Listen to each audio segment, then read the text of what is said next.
wassalatu wassalamu ala rasulillah. Segala puji dan puja kehadirat Allah subhanahu wa ta'ala, juga salawat dan taslim kepada Nabi besar Muhammad sallallahu alaihi wa ala alihi wa sahbihi wasallam. Seperti biasa teman-teman sekalian, di Sabtu kedua kita ada bahasan Sahih Hadis Qudsi, kurang lebih jam 10.30 waktu Indonesia Barat. Dan kita sempat berhenti, kalau tidak salah 1 atau 2 kali pertemuan, karena ada 1 dan 2 uzur secara syar'i, termasuk pada saat wafatnya ayahanda kami tercinta rahimahullah di bulan yang lalu. Dan kita insya Allah akan melanjutkan bahasan kita. Perlu saya ingatkan, yang terakhir kita bahas adalah judulnya Syaitan Menganggap Halal Makanan yang Tidak Disebut Nama Allah Atasnya. Dan itu urutan hadisnya 122 dengan sanad sahih di halaman 134 dari buku kita ini. Dan saya mengingatkan kembali, hadisnya bermula dari Ibnu Abbas radhiyallahu anhuma dari Nabi SAW. Beliau bersabda, qala Iblis, ya Rabbi, laisa ahadun min khalqika illa ja'alta lahu rizqan wa ma'isha, famadha rizqi? Qala ma lam yudhkar ismullahi alaih. Iblis berkata, wahai Rabbku, tidak ada seorang pun dari makhlukmu melainkan engkau menjadikan untuknya rezeki dan penghidupan. Lalu apa rezekiku? Maka Allah pun berfirman, segala sesuatu yang tidak disebut nama Allah padanya. Ya, hadis ini sahih diriwayatkan oleh Abu Nuaim, dan ini sudah panjang lebar kita paparkan tentang masalah makanan, ya, kenapa harus baca basmalah, adab-adab makan dan seterusnya.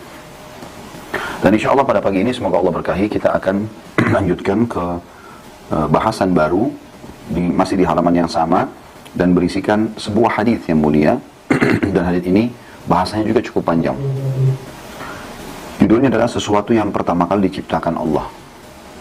Hadisnya nomor 123, sahih li ghairihi, atau dia sahih dikuatkan dengan riwayat yang lain.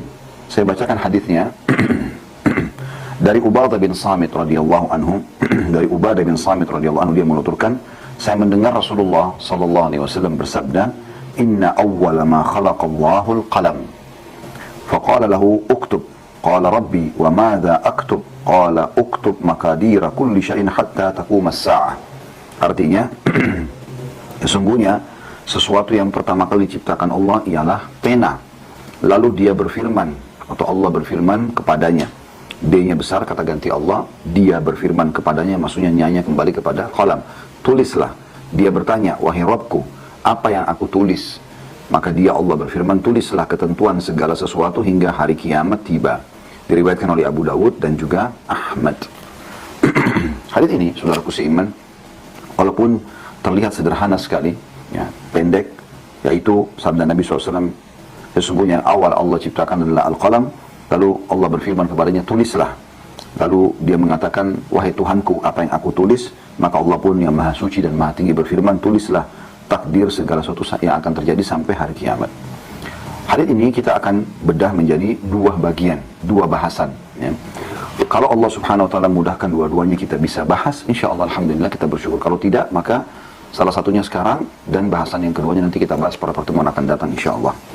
Bahasan pertama atau faedah yang diambil pertama adalah, siapa makhluk Allah pertama yang diciptakan? Karena di sini dikatakan awal yang Allah ciptakan adalah qalam. Apakah maknanya ini? Qalam adalah makhluk pertama yang Allah ciptakan? Sebagaimana juga dalam buku kita ini ditulis judul seperti itu, sesuatu yang pertama Allah ciptakan. Kita akan coba baca teman-teman sekalian pendapat para ulama berhubungan dengan masalah ini insyaallah ta'ala. Yang pertama, saya akan coba bacakan. Ada yang mengatakan bahwasanya qalam adalah makhluk pertama, sebagaimana hadis ini tentunya, ya, sebelum seluruh makhluk. Dan ini pendapat Imam Ibnu Jarir dan Imam Ibnu Jauzi, juga ada yang lain selain mereka. Tapi yang paling menonjol adalah pendapat Ibnu Jarir. Beliau mengatakan setelah Allah subhanahu wa ta'ala menciptakan qalam, maka dia pun menciptakan awan yang tipis. Ini dinukil oleh Imam Ibnu Katsir dalam kitab Al-Bidayah wa Nihayah jilid 1 halaman 9. Dalilnya adalah beranjak daripada hadis yang sudah kita bahas tadi, atau kita baca, hadis Ubadah bin Samit radhiyallahu anhu, bahwasanya Nabi SAW bersabda, sungguhnya yang pertama kali Allah ciptakan adalah Al-Qalam. Dan ini tentu hadis diriwayatkan Tirmidzi nomor 300 atau 3319 dengan sanad hasan sahih. Ahmad juga meriwayatkan di 22.000 nomor 2705, dan juga Abu Daud meriwayatkan di 4700. Nah, ini disahihkan oleh mereka. Ini pendapat yang pertama yang dipegang oleh Ibnu Jarir dan Ibnul Jauzi. Pendapat yang kedua, dan ini yang dipegangi oleh mayoritas ulama. Ternyata ada bahasan penting di sini, yaitu pendapat yang mengatakan bahwasanya makhluk pertama Allah ciptakan adalah Arsy, singgasananya Allah. Ini pendapat mayoritas ulama, dinukil dari Abul Ala Al-Hamdani dalam kitab Al-Bidayah, juga disebutkan Wan Nihayah, kurang lebih di jilid 1 halaman 9 yang sama. Dan mayoritas ulama banyak sekali yang berpegang pada pendapat ini. Dalilnya adalah Abdullah bin Amr bin As radhiyallahu anhuma, bahwasanya Nabi SAW bersabda, Allah Ta'ala menulis takdir-takdir bagi makhluk sebelum menciptakan langit dan bumi 50.000 tahun. Lalu Nabi SAW mengatakan, Arsy-nya di atas air. Hadis riwayat Muslim di nomor 2653. Ya. Ibnu Katsir berkata rahimahullah, hadis ini menunjukkan bahwa peristiwa itu terjadi setelah penciptaan Arsy. Artinya Arsy dulu ada, ya, bersama air, baru kemudian qalam. Maka telah sahih bahwasanya Arsy lebih dahulu daripada qalam, yang dengannya dituliskan takdir-takdir sebagaimana pendapat mayoritas ulama. Adapun hadis tentang qalam tadi yang baru kita baca dan pendapat Ibnu Jarir atau yang ada disebutkan juga dalam buku kita, mereka menafsirkan bahwa qalam adalah makhluk pertama di jagat raya, bukan makhluk pertama kali yang diciptakan. Kemarin nukil masih sama dari kitab yang sama, Al-Bidayah wan Nihayah, jadi 1 halaman 9, ya. Dan ini pendapat yang dipegang oleh mayoritas ulama. Dalil yang pertama yang disebutkan oleh pendapat yang kedua yang mengatakan Arsy adalah makhluknya Allah. Yang pertama adalah surah Al-Mu'minun ayat 86. A'udzubillahi minasyaitonirrajim. Qul man rabbus samawati as-sab'i wa rabbul arsyil 'azim. Katakanlah siapa empunya langit yang 7 dan empunya arsy yang besar. Ya. Kemudian juga dalil yang lain yang mereka angkat adalah surah Al-Mu'minun, masih sama di ayat 116. A'udzubillahi minasyaitonir rajim. Fata'ala Allahul malikul haqq la ilaha illa huwa rabbul arsyil karim. Maha tinggi Allah, raja yang sebenarnya tidak ada ilah yang berhak disembah selain dia, Rabb yang mempunyai arsy yang mulia. Syekh Islam Ibnu Taimiyah menjelaskan maksud Rabb arsy adalah yang menciptakan. Lalu beliau berkata, wa huwa khaliqu kulli syai' al-arsy wa ghairuh wa rabbu kulli syai' al-arsy wa ghairuh. Allah adalah Rabb segala sesuatu termasuk arsy dan yang lainnya. Allah pencipta segala sesuatu termasuk arsy dan yang lainnya. Ini diambil dari kitab Majmu' Fatawanya Syekh Ibnu Taimiyah di jilid 18 halaman 214. Juga firman Allah Subhanahu wa taala di dalam surah Al-An'am ayat 102. A'udzubillahi minasyaitonir rajim. Dzalikumullahu rabbukum la ilaha illa huwa khaliqu kulli syai' fa'buduhu wa huwa ala kulli syai'in wakil. Yang memiliki sifat-sifat demikian ialah Rabb kamu semuanya, pencipta. Tidak ada ilah yang berhak disembah kecuali Dia, pencipta segala sesuatu, maka sembahlah Dia, dan Dia adalah pemelihara segala sesuatu. Kaidahnya adalah segala sesuatu yang selain Allah adalah makhluk. Sebagaimana Syekh Muhammad At-Tamimi rahimahullah mengatakan, wa kullu ma siwallahi alam wa ana wahidun min dzalikal alam. Semua selain Allah adalah alam atau makhluk, dan aku adalah salah satu bagian dari makhluk tersebut. Ini tentu diambil dari matan usul tsalatsa, ya, masalah ini. Sementara dari sunnah yang lebih menjelaskan lagi masalah ayat-ayat tadi yang dipegangi oleh pendapat kedua atau mayoritas ulama jumhur yang mengatakan sebenarnya yang diciptakan pertama adalah arsy, ya, singgasananya Allah dan bukan qalam, adalah hadis Abu Razin Al-Luqaini radhiyallahu anhu. Beliau bertanya kepada Rasulullah sallallahu alaihi wasallam, "Ya Rasulullah, aina kana rabbuna qabla an yakhluqa khalaqah?" Atau khalaqah. Ya. Maaf. Ya Rasulullah, aina kana rabbuna qabla an yakhluqa khalqah? Wahai Rasulullah, di manakah Rabb kita berada sebelum menciptakan makhluknya? Qala kana fi ama'in ma fawqahu hawa'un wa ma tahtahu hawa', thumma khalaqa arsyahu 'alal ma'. Maka beliau bersabda, Allah itu berada di ama', ya. Ini tentu saya sendiri belum menemukan makna ama' ini, ya, tapi dikatakan Allah berada di ama'. Tidak ada di atas dan di bawahnya udara. Kemudian Allah menciptakan arsy-Nya di atas air.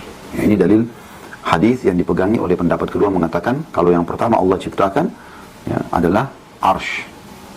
Dan ini diriwayatkan oleh Tirmidzi dan dihasankan oleh beliau, juga termasuk didukung oleh Az-Zahabi dalam penghasanan riwayat ini. Kemudian ijma' ulama juga, atau pendapat ulama tentang masalah ini, dinukil dari Muhammad bin Uthman bin Abi Shaybah, beliau berkata, ثم توارت الأخبار أن الله تعالى خلق العرش فاستوى عليه. Berita telah mencapai level mutawatir atau sangat banyak jalurnya bahwa Allah Ta'ala menciptakan arsh kemudian beristiwa di atasnya. Ya. Ini diambil dari Kitabul Arsh ya, halaman 51. Juga Maula Ali Al-Qari menukilkan dalam Syarah Al-Fiqh Al-Akbar, Inna Allah Ta'ala khalaqal arsh idharan li qudratihi. Sesungguhnya Allah Ta'ala menciptakan arsh untuk menampakkan kekuasaannya. Ini diambil dari Syarah Risalah Fiqh Al-Akbar halaman 195. Ibnu Hazm juga berkata rahimahullah, ittafaqu anna Allah wahdahu la syarika lah, khaliqu kulli syai'in ghairuh, wa annahu ta'ala lam yazal wahdah wa la syai'an ghairahu ma'ah, thumma khalaqa al-asya'a kullaha kama sya', wa anna an-nafsa makhluqah wal arsh makhluq wal alam kulluhu makhluq. Ulama telah bersepakat bahwa Allah yang Maha Esa, tidak sekutu bersamanya, pencipta segala sesuatu kecuali dirinya sendiri. Dia selalu Maha Esa. Tiada sesuatu selain Allah yang bersamainya atau bersama dengannya. Kemudian dia menciptakan segala sesuatu yang dia inginkan. Jiwa itu adalah makhluk, arsh itu adalah makhluk, dan alam semuanya adalah makhluk. Ini diambil dari kitab Maratibul Ijma' halaman 167.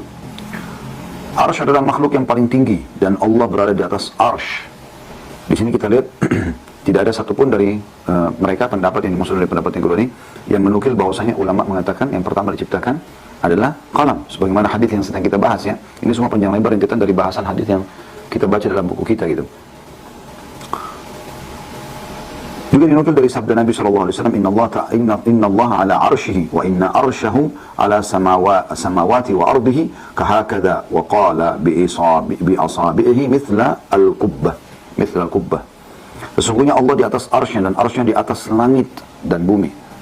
Seperti begini, dan beliau memberikan isyarat dengan jari jemarinya ya, seperti kubah. Ini dinukil diriwayatkan oleh Ibnu Abi Asim dalam kitab As-Sunnah jadi 1 halaman 252. Juga sabda Nabi SAW, "Idza sa'altumullah fas'alul firdausa fa inna wasatal jannah wa a'laha wa fawqahu arsyur rahman wa minhu tafjuru anharul jannah." Jika kalian meminta surga, mintalah al-firdaus. Karena dia surga yang paling utama dan paling tinggi, dan di atasnya adalah arsy Allah, dan darinya terpancar sungai-sungai surga. Hadis sahih riwayat Bukhari. Arsy adalah makhluk pertama yang Allah ciptakan, dan ini diambil daripada dalil-dalil yang sudah disebutkan tadi. Umumnya disebutkan arsy, dan yang menyebutkan bahwasanya qalam adalah ciptaan pertama itu hanya sebuah hadis tadi yang diriwayatkan oleh Ahmad dan Tirmidzi yang dipegang oleh pendapat pertama. Syekh Utsaimin mengatakan tentang masalah ini, awal ma khalaq Allah min al-asya'il ma'luma lana huwa al-arsh. Yang paling pertama Allah ciptakan ya, yang telah kami ketahui adalah arsh. Wastawa alaihi ba'da khalqis samawat. Kemudian Allah beristiwa di atasnya setelah menciptakan langit dan bumi. Ba'da ma khalaqas samawati wal ard. Kama qala ta'ala wa huwa alladhi khalaqas samawati wal arda fi 6 ayyamin wa kana arsyu 'alal ma'i liyabluwakum ayyukum ahsanu 'amala. Sebagaimana Allah telah menyebutkan dalam firman-Nya, dan Dia yang telah menciptakan langit dan bumi dalam 6 masa atau 6 hari sebelum dan arsy Allah di atas air untuk menguji kalian siapakah di antara kalian yang paling baik amalnya. Ini dinukil dari fatwa atau fatawa soal wal jawab. Nah, ini tentang fatwa, pertanyaan dan jawaban yang dinukil dari pendapat atau disampaikan oleh Syekh Utsaimin rahimahullah. Dan ini diambil dari nomor fatwanya 145.809 ya.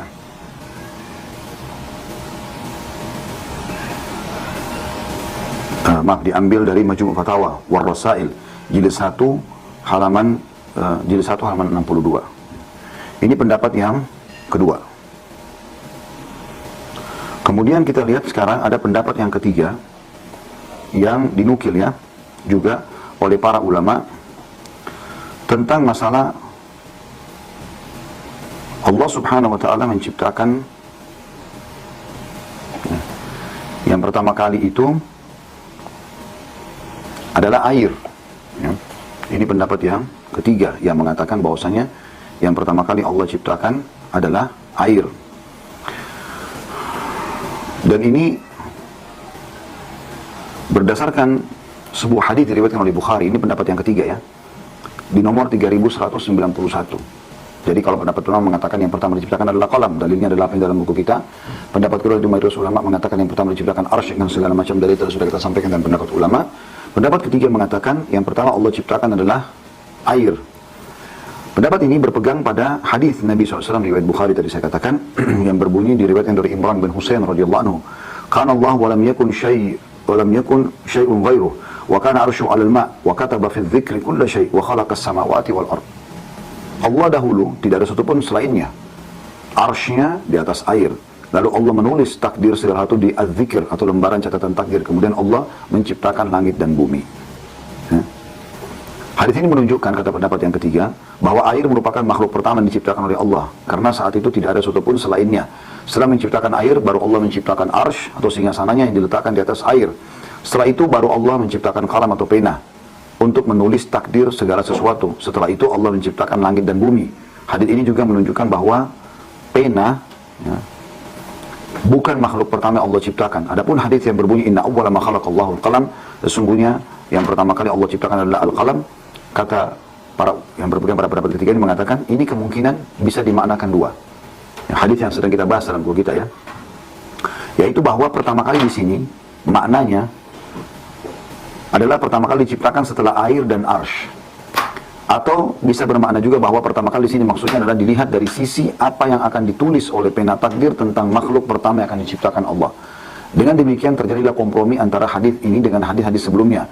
Hal ini dijelaskan oleh Ibnu Hajar. Jadi pendapat ini ya, disampaikan oleh Ibnu Hajar rahimahullah, di mana beliau berkata, maknanya Allah menciptakan air terlebih dahulu, lalu menciptakan arsy di atas air. Dalam kisah Nafi' bin Zaid al-Himyari dengan lafaz singgasana yang terletak di atas air, baru kemudian dia menciptakan al-qalam atau pena, lalu Allah berkata tulislah sesuatu yang akan terjadi, lalu Allah menciptakan langit dan bumi beserta segala isinya. Di sini disebutkan secara gamblang urutan penciptaan para makhluk setelah air dan arsy. Adapun apa yang diriwayatkan oleh Ahmad dan Tirmidzi dan selain keduanya dari hadis yang diriwayatkan dari Ubadah bin Samit secara marfu, yaitu pertama kali Allah ciptakan adalah pena. Kita bahas ya dalam bab kita ini. Kemudian Allah berkata, tulislah segala yang akan terjadi sampai hari kiamat. Maka hadis ini harus dikompromikan dengan hadis sebelumnya, bahwa yang dimaksud adalah pena merupakan makhluk pertama kali di sini disandarkan kepada selain air dan arsy, atau disandarkan kepada penulisan yang akan muncul darinya. Artinya sungguhnya dikatakan kepadanya al-qalam, tulislah makhluk yang apa yang akan diciptakan pertama kali. Diambil dari syarah Sahih Bukhari Fathul Bari Ibnu Hajar jilid 9 halaman 473. Ya, dan ini pendapat yang ketiga yang mengatakan tentunya bahwasanya ya yang pertama kali diciptakan adalah air ya, dari pendapat Ibnu Hajar. Tentu sebagaimana sudah saya katakan tadi di awal, yang paling mayoritas dipegang ulama adalah pendapat yang kedua ya, bahwasanya yang pertama diciptakan oleh Allah Subhanahu wa taala itu adalah arsy ya. Baik, ada pendapat yang terakhir yang keempat, dan ini yang umumnya ditolak oleh jumhur ulama lah ya. Pendapat yang didatangkan oleh sebagian orang yang juga tidak jelas dalil-dalilnya, bahkan banyak dimulai dengan hal-hal yang palsu ya, atau dalil palsu, yaitu mengatakan yang pertama dinukil atau diciptakan adalah Nur Muhammad, sebagaimana dinukil dari sebagian orang-orang yang menisbatkan diri pada golongan sufi ya.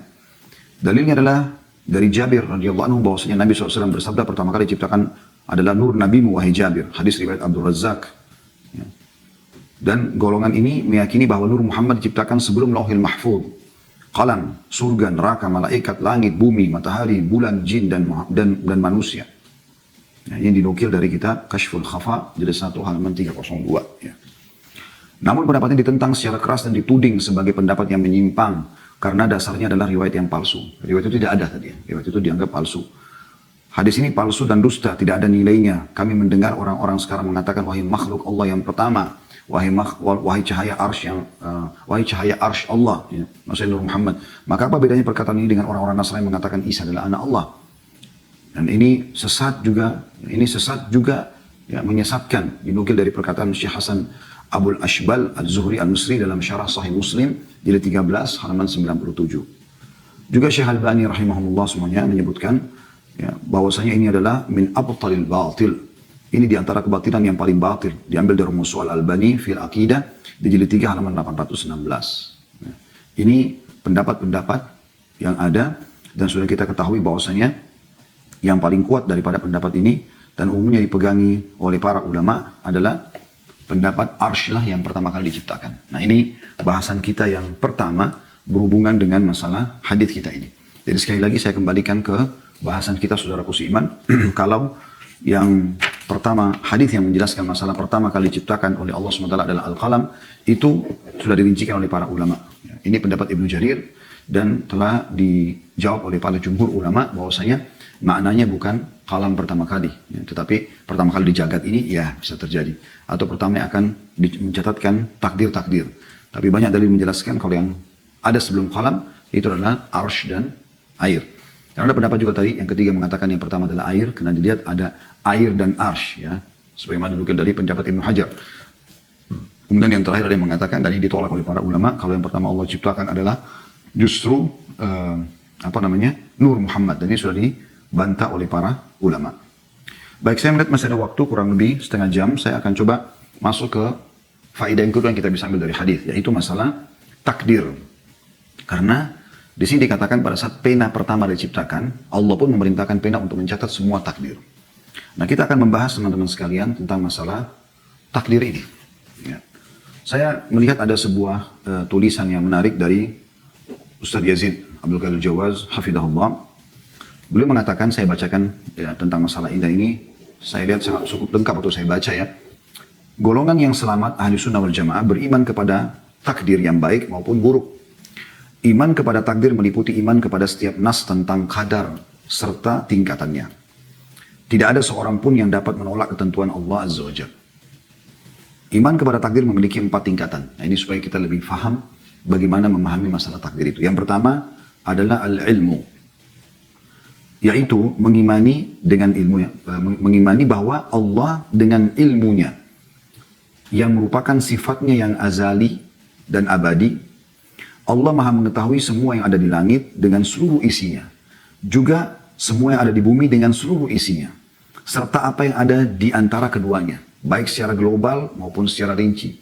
Baik yang sudah terjadi maupun yang akan terjadi. Allah maha mengetahui tentang daun yang kering ataupun basah. Biji-bijian yang tumbuh dan lainnya. Allah maha mengetahui semua yang gaib. Dan dia maha mengetahui segala amal perbuatan makhluknya. Serta mengetahui segala ihwal mereka. Seperti taat, maksiat, rezeki, ajal, bahagia dan juga celaka. Sebagaimana Allah sebutkan dalam surah Al-An'am ayat 59. A'udzu billahi minasyaitonir rajim wa 'indahu mafatihul ghaibi la ya'lamuha illa hu wa ya'lamu ma fil barri wal bahr wa ma tasqutu min waraqatin illa ya'lamuha wa la habatin fi dhulumatil ardi wa la rabbin wa la yabisin illa fi kitabim mubin. Dan pada sisi Allah lah kunci-kunci semua perkara yang gaib. Tidak ada yang mengetahuinya kecuali Dia sendiri. Dan Dia maha mengetahui apa yang ada di daratan dan di lautan. Dan tidak ada sehelai daun pun yang gugur melainkan Dia mengetahuinya pula. Dan tidak jatuh sebutir biji pun dalam kegelapan bumi. Dan tidak juga sesuatu yang basah atau yang kering melainkan tertulis dalam kitab atau Lauhil Mahfuz. Jadi ini bagian pertama yang harus difahami adalah ilmu Allah. Meliputi segala sesuatunya. Sehingga Allah mengetahui apapun di langit dan di bumi. Itu kesimpulannya, gitu kan? Kemudian yang kedua adalah al-kitabah atau penulisan, yaitu mengimani bahwa Allah Subhanahu wa taala telah mencatat seluruh takdir makhluk di Lauhil Mahfuz. Sebagaimana dinukil, kata Allah maqadir al-khalaiq qabla an yakhluqa as-samawati wal ardi bi 50,000 sanah. Hadits tadi yang sudah sempat kita sebutkan ya. Allah telah mencatat seluruh takdir makhluk 50.000 tahun sebelum Allah menciptakan langit dan bumi. Jadi memang Allah sudah catatkan semua ini. Apapun yang, walaupun kita belum tahu apa yang terjadi, Allah sudah tahu. Dengan keluasan ilmu dan Allah sudah catatkan semua. Dan juga hadis yang sudah kita nukil dalam buku kita ini, yang tadi sudah berapa kali kita ulangi riwayat Ahmad dan Tirmidzi, yang pertama kali Allah ciptakan adalah qalam, lalu Allah berfirman kepada ini, tulislah. Makanya menjawab, wahai Rabb, apa yang aku tulis? Allah mengatakan, tulislah takdir segala sesuatu sampai hari kiamat. Allah juga berfirman dalam surah Al-Hajj ayat 70, A'udzu billahi minasyaitonir rajim, alam ta'lam anna Allah ya'lamu ma fis sama'i wal ard, inna dzalika fi kitab, inna dzalika 'ala Allah yasir. Apakah kamu tidak mengetahui bahwa sungguhnya Allah mengetahui apa saja yang ada di langit dan di bumi? Bahwasanya demikian itu terdapat dalam sebuah kitab atau Lauhil Mahfuz. Sesungguhnya demikian itu sangat mudah bagi Allah. Ya, jadi di sini Allah menjelaskan, Allah mengetahui segala sesuatu dan juga Allah ya, telah menulis semuanya ya, di Lauhil Mahfuz. Begitu juga dalam surah Al-Hadid ayat 22 yang berbunyi, A'udzu billahi minasyaitonir rajim, ma asaba min musibatin fil ardi wala fi anfusikum illa fi kitabin min qabli an nabra'aha inna dzalika 'ala Allah yasir. Tidak ada suatu bencana pun yang menimpa di bumi, tidak pula pada dirimu sendiri, melainkan telah tertulis dalam kitab Lauhil Mahfuz sebelum kami menciptakannya. Sesungguhnya demikian itu amat mudah bagi Allah. Oleh karena itu apa yang telah ditakdirkan menimpa manusia tidak akan meleset darinya. Dan apa yang ditakdirkan tidak mengenai manusia, maka tidak akan mengenainya. Sudah kering tinta pena itu dan sudah ditutup catatannya. Ya. Takdir itu meliputi ilmu Allah subhanahu wa ta'ala, baik secara global maupun rinci. Pertama bahwa Allah Ta'ala telah mencatat dalam Lauhil Mahfuz segala sesuatu yang dikehendakinya. Sedangkan apabila Allah menciptakan janin, ketika mencapai 4 bulan maka Allah Ta'ala mengutus kepadanya seorang malaikat diperintahkan untuk mencatat 4 hal. Rezekinya, ajalnya, amalnya, serta celaka ataupun bahagia. Kemudian yang harus diketahui oleh setiap muslim bahwa kita wajib mengimani qada dan qadar yang baik dan buruk, manis dan pahit. Qada dan qadar merupakan rahasia Allah yang tidak diketahui oleh seorang pun dari makhluknya. Dan kewajiban kita adalah mengimani dan beramal sesuai dengan perintah Allah subhanahu wa ta'ala dan Rasulnya. Yang ketiga, ada namanya al-masyiah. Intinya tadi yang pertama adalah, jelas Allah subhanahu wa ta'ala memiliki ilmu yang luas dan mengetahui segala sesuatunya. Jadi jangan sampai kita berpikir ada sesuatu yang Allah tidak tahu. Tidak ada sesuatu yang tersembunyi bagi Allah. Dalam sebuah ayat juga Allah berfirman, A'udzu billahi minasyaitonir rajim, innallaha la yakhfa 'alaihi syai'un fil ardi wala fis sama'. Sesungguhnya Allah tidak tersembunyi apapun baginya baik di langit maupun di bumi.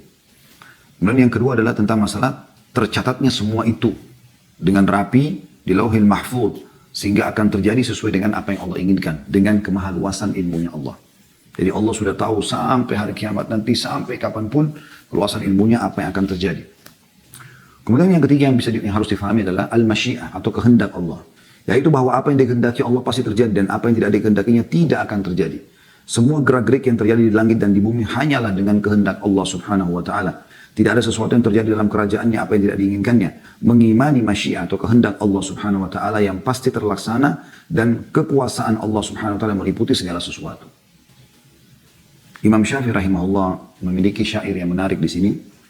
Dia mengatakan, Ma syi'ta kan.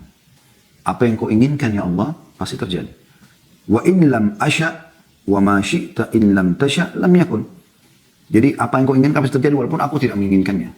Dan apa yang kau inginkan, ya, apa yang engkau kehendaki pasti terjadi. Kendati aku tidak menghendakinya. Sedang apa yang aku kehendaki, jika engkau kehendaki pastilah tidak terjadi. Lalu beliau mengatakan, khalaqtal ibada ala ma 'alimta fa fil ilmi yajril fata wal musim. Dikatakan bahwasanya di dalam ilmu berlangsung kehidupan. Nah, engkau telah menciptakan hamba-hamba sesuai dengan apa yang engkau ketahui. Di dalam ilmu berlangsung kehidupan orang muda dan orang tua. Ala zamananta وهذا خذلت وهذا أعنت وذا لم تعن فمنهم شكي ومنهم سعيد ومنهم قبيح ومنهم حسن.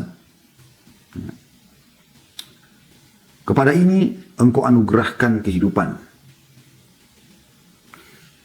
engkau tolong, kepada ini engkau anugerahkan, kepada ini engkau terlantarkan, kepada ini engkau tolong, kepada ini engkau tidak tolong. Di antara mereka ada yang celaka dan di antara mereka ada yang bahagia. Di antara mereka ada yang buruk dan di antara mereka ada pula yang baik.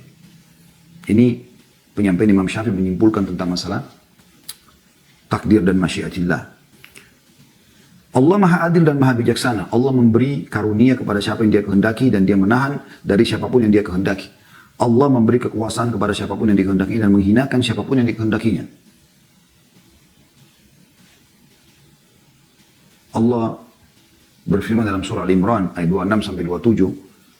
A'udzu billahi minasyaitonir rajim. Qul illahumma malikal mulki tu'til mulka man tasha' wa tanzi'ul mulka mimman tasha' wa tu'izzu man tasha' wa tudhillu man tasha' biyadikal khair innaka 'ala kulli syai'in qadir. Tulijul laila fin nahari wa tulijun nahara fil lail wa tukhrijul hayya minal mayyit wa tukhrijul mayyita minal hayy wa tarzuqu man tasha' bighairi hisab. Katakanlah hai Muhammad, wahai Rabb, yang memiliki kerajaan yang sebenarnya. Engkau berikan kerajaan kepada orang yang engkau kehendaki dan engkau cabut kerajaan dari yang engkau kehendaki. Engkau muliakan orang yang engkau kehendaki dan engkau hinakan orang yang engkau kehendaki. Di tanganmu lah segala kebaikan. Sesungguhnya engkau maha kuasa atas segala sesuatu. Engkau masukkan malam ke dalam siang dan engkau masukkan siang ke dalam malam. Engkau keluarkan yang hidup dari yang mati dan engkau keluarkan yang mati dari yang hidup. Dan engkau beri rezeki atas siapa yang engkau kehendaki tanpa hisab. Di dalam, tentu saya tidak bacakan semuanya karena cukup banyak dalilnya. Dari As-Sunnah disebutkan bahwasanya Abi Dzar radhiyallahu anhu berkata, Rasulullah SAW bersabda tentang Allah Tabaraka wa Ta'ala, Allah yang maha tinggi dan maha berkah dan maha tinggi. Wahai hamba-hambaku, sungguhnya aku mengharamkan kezaliman. Ya ibadi, inni haramtu dzulma ala nafsi wa ja'altu bainakum haram fala tadzalamu. Wahai hamba-hambaku, sungguhnya aku mengharamkan kezaliman terhadap diriku dan aku menjadikan haram di antara kalian, maka janganlah kalian saling menzalimi. Juga kata Nabi SAW, jika seandainya Allah menyiksa seluruh penghuni langit dan bumi, dan ini sekaligus menjadi jawaban terhadap orang yang mengatakan kalau begitu nanti orang yang berbuat dihukum itu berarti terzalimi. Kata Nabi SAW menjawab di sini. Perhatikan baik-baik. Lau anna Allah adzaba ahla samawatihi wa ahla ardihi la'adzabahum wa huwa ghairu zalimin lahum. Jika Allah menyiksa seluruh penghuni langit dan bumi, semuanya disiksa pun, maka Allah tidak berbuat zalim dengan menyiksa mereka. Pasti ada sesuatu yang mereka lakukan pelanggaran, sehingga Allah hukum. Ya. Walau rahimahum lakanat rahmatuhu khairan lahum min a'malihim. Dan kalau seandainya Allah merahmati mereka, maka rahmatnya itu benar-benar lebih baik bagi mereka daripada amal perbuatan mereka sendiri. Ya. Ini tentang masyiatillah, keinginan Allah Subhanahu wa Ta'ala. Jadi keinginan Allah itu Allah diikuti dengan keluasan ilmunya tentang makhluk tersebut. Allah tahu orang ini akan menuju ke arah baik atau menuju ke arah buruk, dan Allah sudah tentukan dengan kemahaluasan ilmunya. Yang keempat adalah al-khalq atau penciptaan. Bahwa Allah maha pencipta atas segala sesuatu baik yang ada maupun yang belum ada. Oleh karena itu tidak ada satu makhluk pun di bumi ataupun di langit melainkan Allah lah yang menciptakannya. Tidak ada pencipta selain Dia dan tidak ada ilah melainkan hanya Allah saja. Sebagaimana Allah sebutkan dalam surah Az-Zumar ayat 62, A'udzu billahi minasyaitonir rajim. Allahu khaliqu kulli syai' wa huwa ala kulli syai'in wakil. Allah menciptakan segala sesuatu dan Dia memelihara segala sesuatu. Jadi meskipun segala sesuatu yang ada telah Allah takdirkan, akan tapi Allah telah memerintahkan hamba-hambanya untuk taat kepadanya, serta taat kepada Rasulnya, serta melarang mereka durhaka kepadanya. Allah mencintai orang yang bertakwa, berbuat baik, berlaku adil dan meridai orang-orang yang beriman, lagi beramal saleh. Akan tapi Allah tidak mencintai orang-orang kafir, tidak meridai orang-orang fasik. Allah tidak memerintahkan untuk berbuat keji, tidak meridai kekafiran bagi hambanya dan tidak menyukai kerusakan. Ya. Manusialah yang benar-benar melakukan suatu perbuatan sedangkan Allah menciptakan perbuatan mereka itu. Sebagaimana Allah berfirman dalam surah As-Saffat ayat 96, Wallahu khalaqakum wa ma ta'malun. Allah menciptakan kalian dan juga apa yang kalian perbuat. Ya. Baik atau buruk semuanya kita imani Allah yang ciptakan. Tapi perbuatan baik Allah perintahkan kita untuk melakukan, perbuatan buruk Allah larang kita untuk melakukan. Jadi kalau ada orang berbuat ketaatan dia akan dapat pertolongan, kalau ada orang berbuat kejahatan maka dia akan dihukum, gitu kan? Tapi Allah dengan keluasan ilmunya sudah tahu semua makhluknya akan memilih yang baik ataupun yang buruk.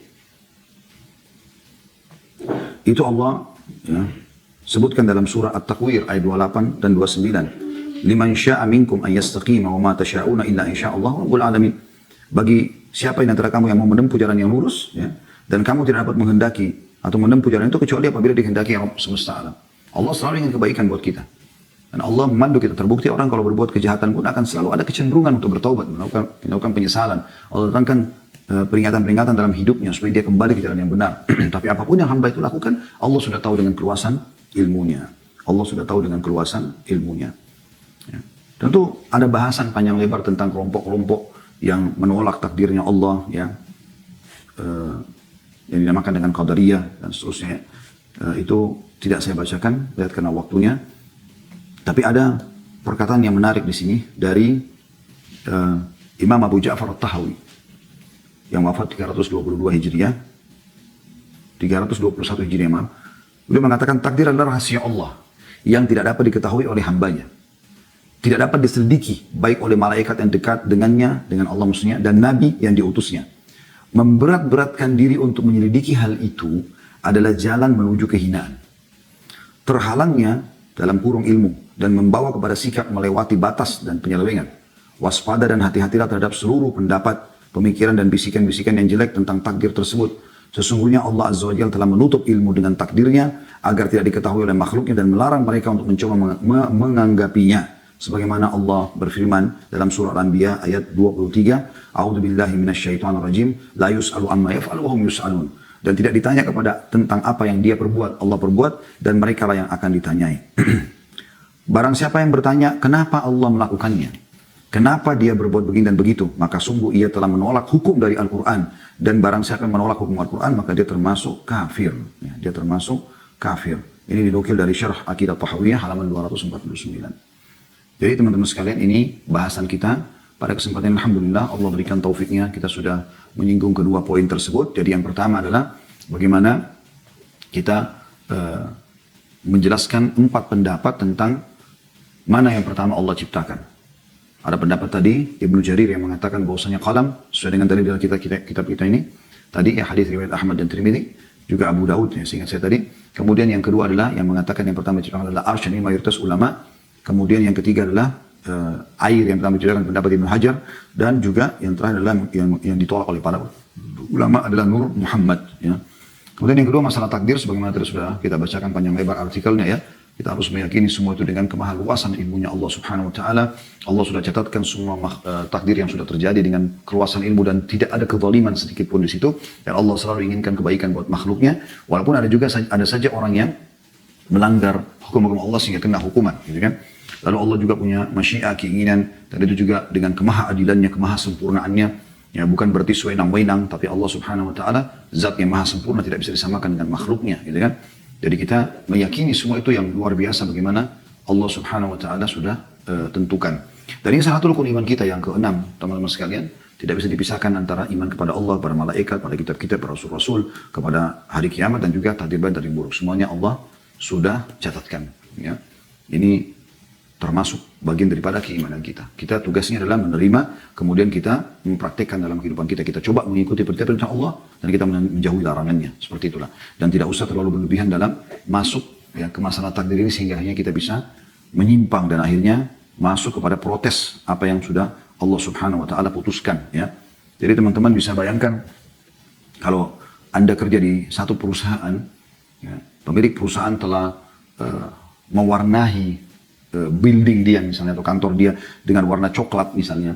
Dia sudah mempersiapkan perangkat-perangkat komputer, handphone dengan merek tertentu. Dia juga mungkin sudah menata taman sedemikian rupa. Dia sudah memilih nama ya, dan segala macam yang berhubungan dengan kantor itu. Anda tiba-tiba datang, ya, apa yang harus Anda lakukan pada saat itu? Udah Anda tinggal datang ikuti peraturan yang ada. Maka Anda akan menjadi pegawai yang berprestasi. Anda akan pakai fasilitas sesuai dengan diinginkan ya, dan tidak bentrok dengan sistem yang sudah ada. Coba ikuti peraturan-peraturan Anda kerjakan, gitu kan? Apa peraturan yang sudah ada di situ, maka Anda akan menjadi orang yang berprestasi. Akan sangat luar biasa, ya, terjadi bentrok, bahkan Anda bisa diusir dari perusahaan tersebut kalau Anda datang tiba-tiba memprotes, kenapa building ini 6 lantai, kenapa warnanya coklat, kenapa komputer dipilih merek ini, kenapa handphonenya ini, kenapa Anda begini, kenapa Anda pakai baju ini, dan segala macam hal. Maka ini tentu akan tertolak, ya. Itu contoh rasional saja. Kita akan masuk ke pertanyaan, telah masuk dari seorang mahasiswi 26 tahun dari Depok bernama Mutia. Assalamualaikum warahmatullahi wabarakatuh. Semoga Ustaz Khalid selalu diberkahi berkat ilmu pengetahuannya, amin. Jazakillahu khair. Terima kasih dan insya Allah sama-sama ya. Bagaimana Ustaz caranya untuk selalu sabar menghadapi ujian? Seringkali cobaan dan ujian datang sekalian.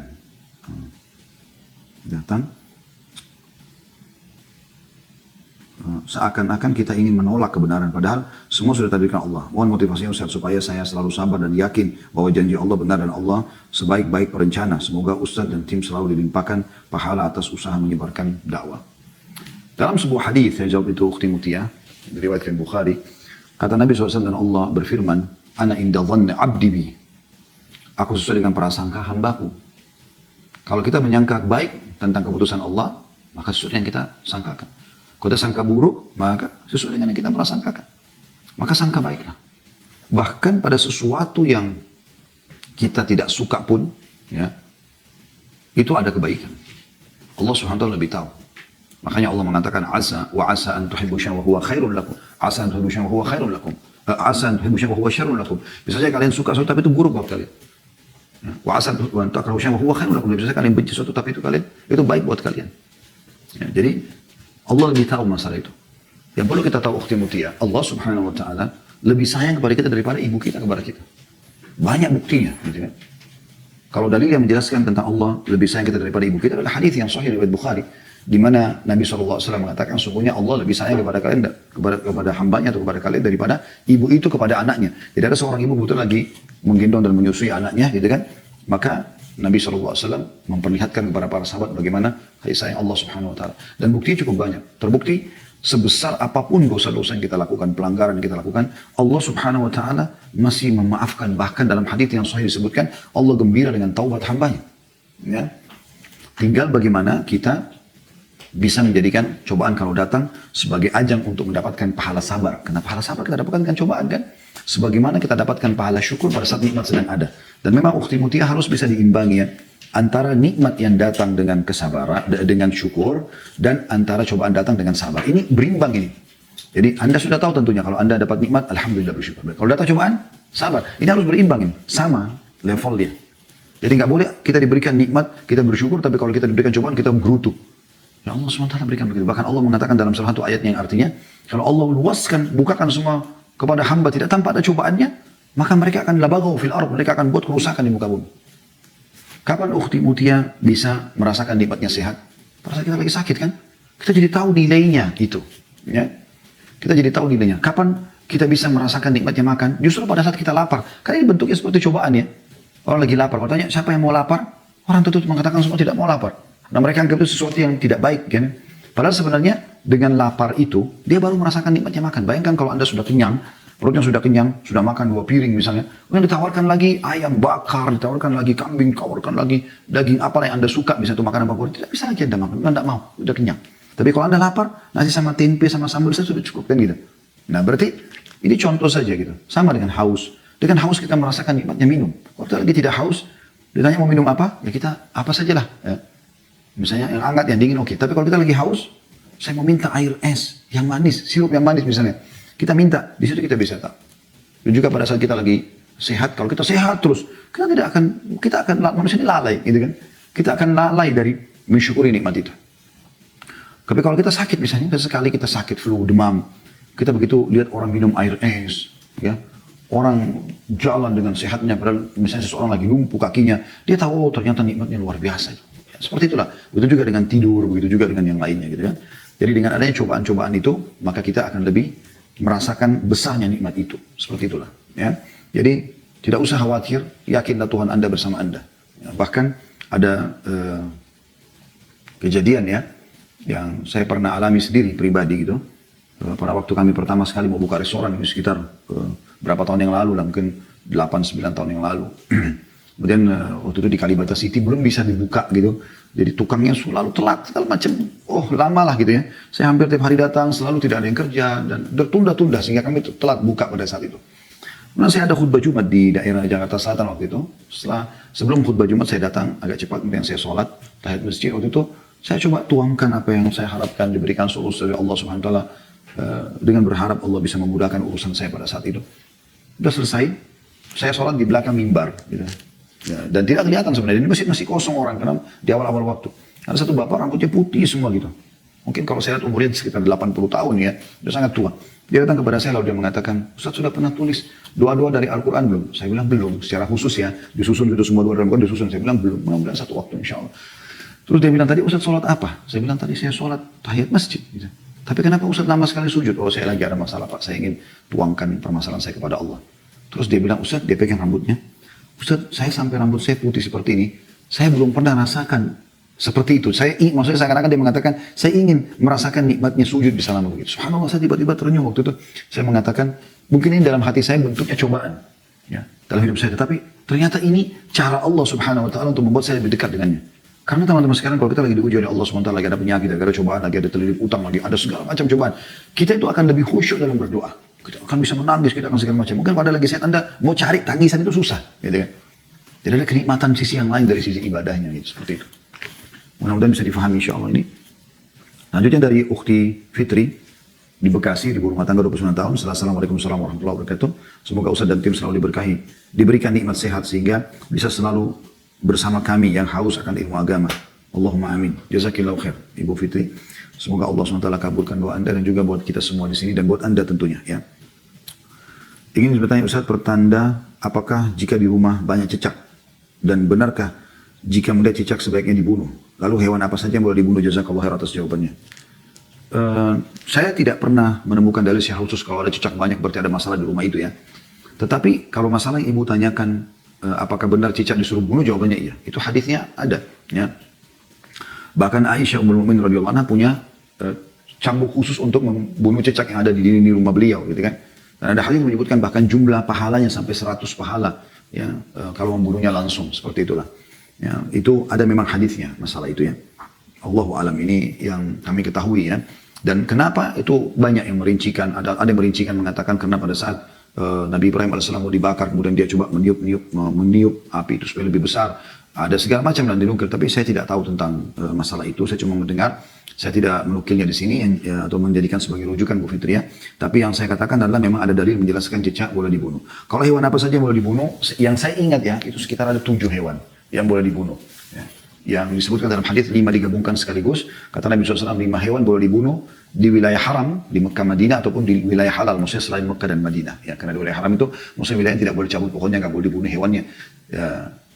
5 hewan ini disebutkan, yang pertama seingat saya ini ya, kalau urutannya keliru mohon maaf tapi ini kurang lebih seperti itu. Ya, itu adalah tikus, ya, kemudian ular, kemudian anjing buas, ya, kemudian raja wali, ya, burung jarawali atau hadaa dalam bahasa Arab. Kemudian juga ada yang terakhir itu burung gagak yang dadanya berbulu putih. Ya. Ini disebutkan ya. Kalau tikus kita sudah tahu sama-sama teman-teman sekalian tentang kadang-kadang dia buat kerusakan di rumah ya, misalnya dibuat kerusakan, merobek sofa apa segala macam, hikmah Allah SWT. Ya. Kita tidak terlalu dalam menanyakan lalu kenapa Allah ciptakan kalau begitu ya. Itu nanti terlalu dalam. Tapi Allah SWT ciptakan penuh dengan hikmah. Ya. Sebagaimana Allah ciptakan babi agar kita tahu ini yang haram, ini nggak boleh, jangan disentuh. Supaya nanti di hari kiamat tidak lagi berkata kita, ya Allah, kau haramkan babi tapi kami tidak tahu bentuknya seperti apa. Nah, Allah sudah ciptakan babi dengan segala macam istilah. Ya, dalam semua jenis bahasa ada ya. Bahasa Inggris, bahasa Arab, bahasa Indonesia dan seterusnya. Begitu juga dengan ular. Ya. Ini ada rincian sedikit ulama. Kalau ular itu tiba-tiba ada di rumah, sebagaimana riwayat Ibnu Umar radhiyallahu anhu diperintahkan untuk memperingatkan dia supaya dia pergi. Kalau dia pergi berarti dia itu adalah dari jin. Tapi kalau dia tidak pergi maka disuruh bunuh ya. Kemudian yang ketiga itu adalah anjing buas ya. Tidak semua anjing kan ada rincian masalah anjing ini. Kemudian yang keempat adalah raja wali, dan ini saya juga baru dapat informasinya dari salah satu dokter dari Mesir. Subhanallah, saya lupa namanya sekarang. Orang itu sangat masyhur sekarang, banyak di YouTube juga diangkat tapi dalam bahasa Arab ya. Dia sempat datangkan bukti dan itu penelitian dari beberapa ilmuwan di Australia. Pernah terjadi kebakaran hutan dan mereka temukan ternyata secara tidak disengaja kamera-kamera yang didatangkan dengan teknologi canggih seperti kita sekarang untuk menangkap ya, kira-kira penyebab kebakaran hutan ini apa. Salah satu yang mereka temukan ternyata banyaknya burung raja wali yang ada di situ. Dan burung raja wali ini ternyata kalau dia menemukan ada sedikit api, ya, itu dinukil oleh beliau dan ada gambarnya, ada videonya segala macam. Abdul Daim namanya, Dr. Abdul Daim ya. Beliau menggambarkan di situ atau digambarkan di kamera kamera itu. Jadi dia kalau melihat ada api, dia mengambil api tersebut dengan cengkramannya di batang kayu atau pohon, kemudian dia melemparkan ke lokasi yang dia anggap itu akan ada mangsa yang bisa diambil sama dia. Ya, seperti itu kurang lebih. Ya, itu yang digambarkan. Tapi ini terlepas daripada itu memang Rasulullah SAW membolehkan membunuh raja wali.